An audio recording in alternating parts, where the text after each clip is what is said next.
جھڑکے تو وہ کہ جس کے خزانوں میں کمی کا ڈر ہو۔ محبوب ہم نے تو تمہیں غنی کر دیا ہے، تم بانٹتے جاؤ، اللہ عطا کرتا جائے گا۔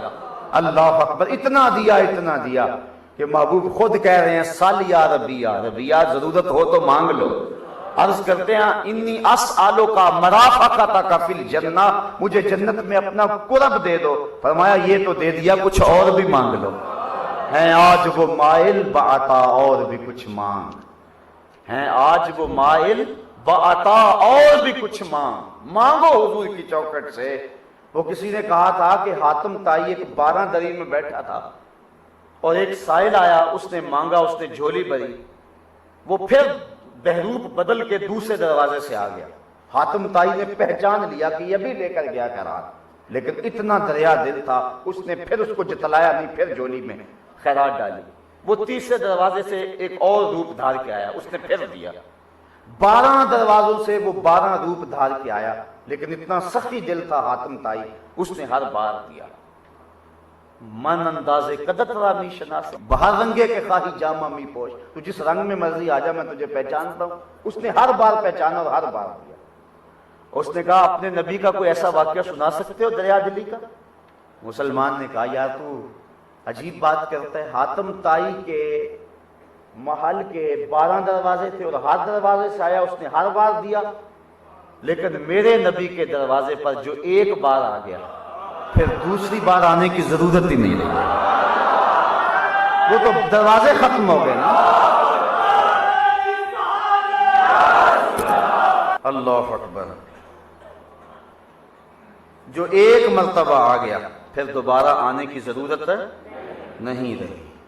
یہ آقا کا در ہے، در شاہاں تو نہیں ہے، بلکہ یہاں تو مانگنے کا تکلف ہی کرنا ہے، وہ تو بند لبوں کی بولیاں بھی سنتے ہیں۔ کوئی آئے تو صحیح، پھر جس طرح کا مرضی سوال لے کر کے آئے، کوئی حاضر تو ہو اس چوکھٹ پہ آئے تو صحیح۔ اللہ اکبر، ووجدک ضالا فہدی ووجدک عائلا فاغنی فاما الیتیم فلا تقہر واما السائل فلا تنہر۔ سائل کو نہیں جھڑکنا اور یتیم پہ دباؤ نہیں ڈالنا، چونکہ یہ لوگ یتیم کو دھکے دیتے تھے۔ اللہ نے محبوب کی وساطت سے یہ بات کہی، اس سے رفق اور نرمی سے پیش آنا۔ بلکہ حضور علیہ السلام نے ارشاد فرمایا کہ جو شخص چاہتا ہے کہ میرا دل نرم ہو جائے تو وہ 2 کام کرے، ایک مسکینوں کو کھانا کھلائے اور دوسرا یتیم کے سر پہ ہاتھ پھیرے، اللہ اس کے دل کو نرم کر دے گا۔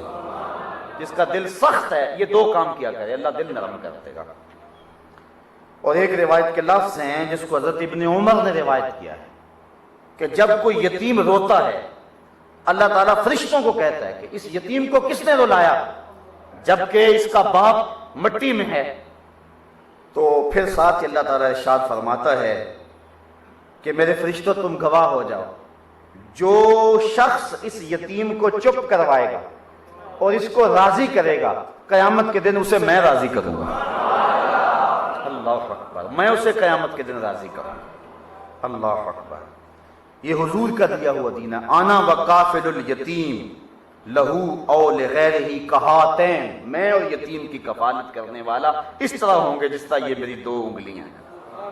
تو کہا محبوب یتیم پہ دباؤ نہ ڈالیں اور سائل کو جھڑکے نہ۔ وَأَمَّا بِنِعْمَةِ رَبِّكَ فَحَدِّثْ، اور اللہ نے آپ کو جو نعمت عطا کی ہے اس کا خوب چرچا کریں۔ اللہ اکبر، شکر سے، ثنا سے اور اس نعمت کو بیان کرنے سے، یہ 3 طریقے ہیں نعمت کے چرچے کے۔ تو جب اللہ تعالیٰ نعمت عطا کر دے تو اس کا چرچا کرنا چاہیے، اور سب سے بڑی نعمت ہمیں تو حضور کی صورت میں ملی، اس لیے ہم اس کا چرچا کرتے ہیں۔ چرچا کرنے کے انداز شریعت کے ضابطے سے ٹکراؤ نہ کھاتے ہوں سارے جائز ہیں، تقاضے اپنے اپنے ہیں، دور اپنا اپنا ہے۔ ایک زمانہ تھا کہ کسی کے ہاں بچہ پیدا ہوتا تھا تو وہ اپنے گھر کے باہر پتے باندھ دیتا تھا، یہ پرانے لوگوں کو پتا ہوگا، لیکن اب دور بدل گیا، وہ کیفیت نہیں رہی۔ اس طرح ہر دور کے اپنے تقاضے ہوتے ہیں، شریعت کے ضابطوں سے ٹکراؤ نہ ہو تو جو بھی انداز ہوگا اظہار مسرت کا، وہ اللہ تعالیٰ جل شانہ ارشاد فرماتا ہے کہ اللہ کی نعمت کا خوب چرچا کرو۔ تو حضور محمد نعمت اللہ، محمد اللہ کی نعمت ہے، یہ بخاری شریف کے لفظ پڑھ رہا ہوں، اور حضرت حسان بن ثابت کے لفظ بھی سنیے، وہ کہتے ہیں منا علینا ربنا ام بعث فینا محمدا، اللہ نے ہمارے اوپر احسان کیا ہے کہ محمد عربی عطا فرما دیا۔ خدا کی قسم ایک دن کا محفل میلاد کیا، ساری زندگی بھی محفل میلاد میں گزار دیں پھر بھی حق کے شکر ادا نہ ہو، اتنا بڑا کرم ہوا ہے حضور کا۔ اور صحابہ نے بھی کیا کہا، طلع البدر علینا من ثنیۃ الوداع وجب الشکر علینا ما دعا للہ داعی۔